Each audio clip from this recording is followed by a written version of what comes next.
Okay, so here we are back at the buildaperfectgift.com website, and what I want to do is show you how to change the price on a variable product. So as you can see, here's the administrative bar up here, so I'm already logged in. So I'm just going to go in to the administrative interface, and I'm going to come over to products. I'm just going to click on that so it'll take me to the all products page. Okay? And what I want to do is I want to change the Grand Deluxe basket. Where is it at? There it is. I want to change this to $200. This is a variable product though. So what I'm going to do is I'm going to click in here. I'm going to come down here to the variable product. As you see, there's no price here because this is a variable product. The price is going to be in the variations tab. And I see all of these variations, but I don't see a price anywhere, do I? That's why I want to come right over here and click on this. See that? It's going to be right next to see that this is if I wanted to add a variation down here. Now this basket has a lot of variations on it, so that's why you're seeing kind of a confusing interface right here. And down here at the bottom, the second one that you're going to see is always going to be if you want to add a variation. You're always going to know what that is because it's going to have this blue button here that says add variation. You want to ignore this. When you want to change a price, this is a portion you want to ignore. You want to come up here to where you're going to see some type of a number here, and this says number 174. And it's going to have all of these options available that you're going to see down here. If there are already attributes set for this product, which there already are. So you're going to come right over here to where it says remove, and you're going to click on this, and this is going to bring down the tab that has the price in it. I'm going to come over here. I'm going to change that to 200. And then I'm just going to come up and click update. Okay, now when we go to view the product, now we will see that the price on the product is now $200. All of our options are still here, and they have to select all of those options before they can actually add it to the cart. But the price itself has been changed now to $200. So the next thing that I'm going to go over in this video here real quick, actually, get us back to the interface here, back to all of our products. You're going to notice these BR tags sitting in the middle of certain products. And I'm going to show you why I do that. First thing I'm going to do is I'm actually going to do there's this little function down here called Quick Edit. And when you click on Quick Edit, it lets you do a few quick things with the product, assuming that you've got all of this stuff already set up. It'll allow you to do a few quick things to the product here.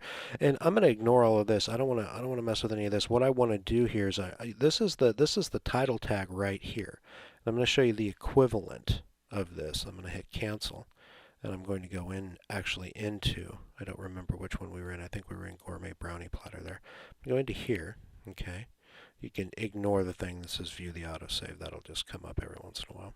Okay, now this is a simple product. So it's got the price listed right here, right?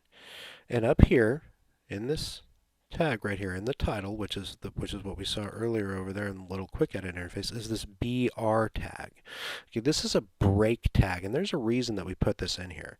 Okay, if we go and we look at the product on the front page, we go and we look at the product. Let's look on the product on the cakes page because that's where it's going to show up, I believe. Even though it's not a cake, we're going to have to re-add something. We're going to have to change that. All right, so if you see here how this is nice and even and is flush with this, even though this picture was a little shorter, so this pushes this up here. And we could make this picture a little taller on both sides, and that would push that down. But I don't want to discuss it right now. What I want to discuss is this right here. Notice how this is now on two lines. If I come over here and I remove this break tag, just put a space in there, and I hit update. I'm going to come back over here as soon as that's done updating. And now you're going to notice that now this went down to a second line. This is down on a complete other line down here. Okay? See that? There's a reason that this happened. Okay? And that's because this doesn't have the capability, the way that this is designed, this does not have the capability to wrap. Okay, automatically.